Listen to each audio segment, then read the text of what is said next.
In this video, we will review The Challenge to Aristocratic Ideas of Social Hierarchy by Adam Smith. Let me introduce The Wealth of Nations, Adam Smith's Economic Revolution. An inquiry into the nature and causes of the wealth of nations, commonly referred to as The Wealth of Nations, was written by Scottish economist and philosopher Adam Smith and published in 1776. This groundbreaking work represents the first comprehensive attempt to examine the determinants of national wealth and establish a framework for modern economic thought. Written during the early stages of the Industrial Revolution, Smith's magnum opus challenged the prevailing mercantile system and laid the intellectual foundation for classical economics and free market capitalism. Smith organized his treatise into 5 books covering a wide range of economic topics from the division of labor to international trade. In the first book, he presents his theory of value, emphasizing the distinction between value in use and value in exchange. Here, Smith articulates the famous paradox of water and diamonds. Water has tremendous utility but little monetary value, while diamonds have limited practical applications but command high prices. This paradox helped economists develop the concept of marginal utility a century later.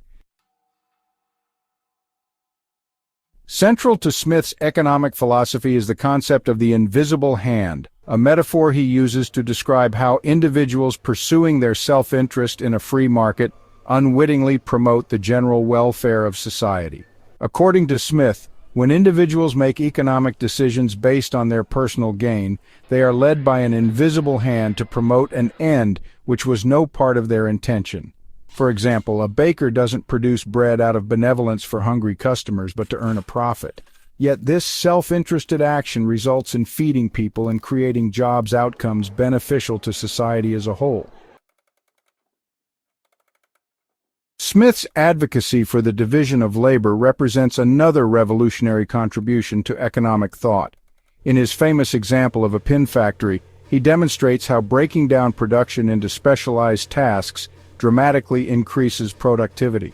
Where a single worker might produce 20 pins per day working alone, 10 workers specializing in different aspects of pin making could produce 48,000 pins daily.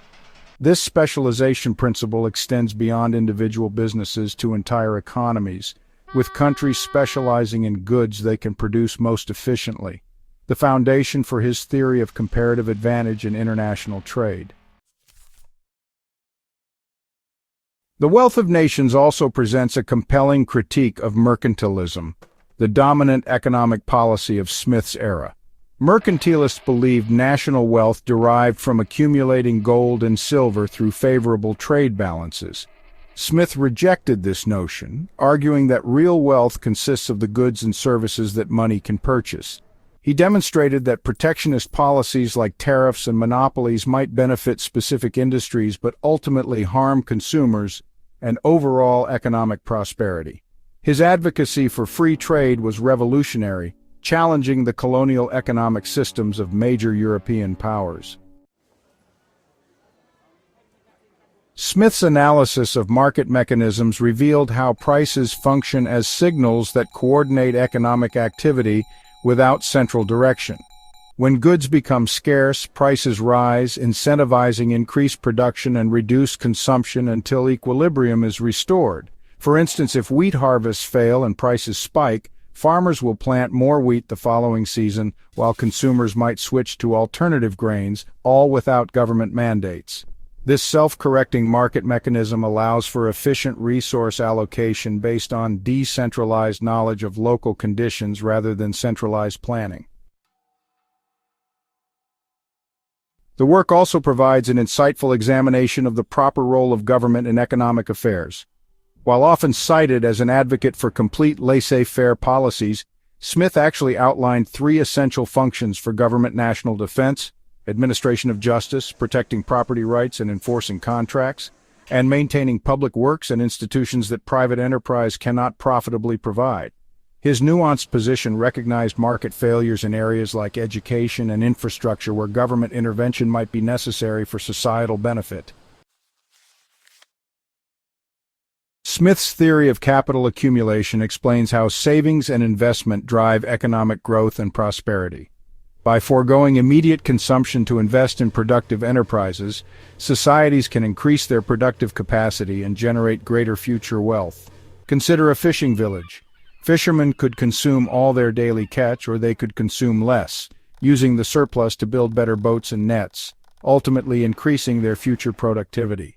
This insight remains fundamental to understanding economic development today.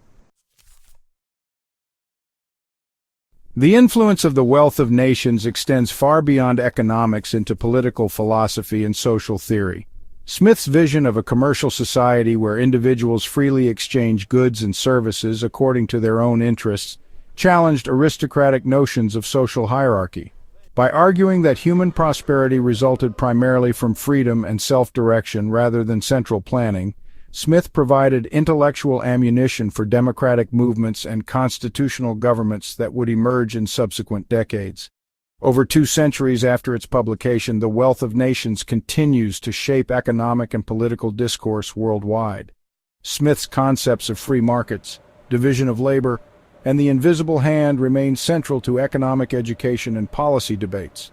From corporate boardrooms to government treasuries, his insights into human behavior and market dynamics inform global decision-making. While modern economics has evolved significantly since Smith's time, incorporating mathematical modeling and empirical research techniques unavailable in the 18th century, his fundamental observations about human nature and economic incentives remain remarkably relevant in our increasingly interconnected global economy. If you liked the video, subscribe to the channel and hit the bell for notifications. Thank you for watching.